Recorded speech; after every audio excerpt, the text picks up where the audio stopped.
Muy bien, ahora vamos a pasar a ver en la pantalla.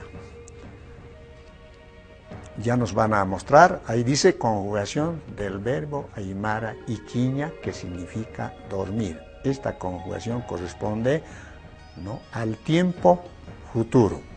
En la anterior clase era en el tiempo presente, tomar muy en cuenta, ¿no? Ahora sí, vamos a entrar al sistema, ¿no? Ahí está la forma interrogativa. Primero vamos a describir las columnas. La columna de los pronombres personales, la columna de la raíz verbal, la columna de los marcadores de personas y finalmente la columna de la interrogación, que ya hemos dicho desde hace momentos, el sufijo ti interrogativo. Entonces la secuencia horizontal es nayaj, puntos suspensivos. Esos puntos suspensivos significa que se pueden incluir otras palabras, ¿no?, como achacachi, etcétera, ¿no? A ver, vamos a ver. Pronombres personales. Nayaj, raíz verbal iki de iquiña. Iki de iquiña, esa es la raíz verbal. Pasamos a la persona. En el tiempo futuro, ¿no?, la persona es implícita, no aparece, es de orden psicológico, quiero decir, ¿no? La persona de Nayaj, la persona que marca mediante el sufijo, no aparece, pero sí está presente o está explícito el sufijo interrogativo ti. Nayaj y kiti, ya saben ustedes qué significa eso, ¿no? Yo dormiré. Pasamos al siguiente pronombre, que es humaj, puntos suspensivos, ikitati, hupaj, ikiniti, hiwasaj, ikiñaniti.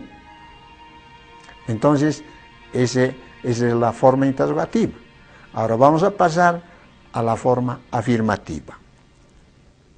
Ahí ya tenemos la forma afirmativa. Recordarles siempre que hay la columna de pronombres personales, raíz verbal, sufijos marcadores de persona y finalmente el sufijo interrogativo wa. Bien, vamos a conjugar. Nayaj ikiwa, humaj ikitawa, hupaj ikiniwa, hiwasaj ikiñaniwa. Recalcar que el sufijo wa, en este caso, afirma, confirma lo que está expresando la persona, lo que está conjugando la persona. Vamos a pasar a la otra forma. Esta vez ya tenemos la forma negativa,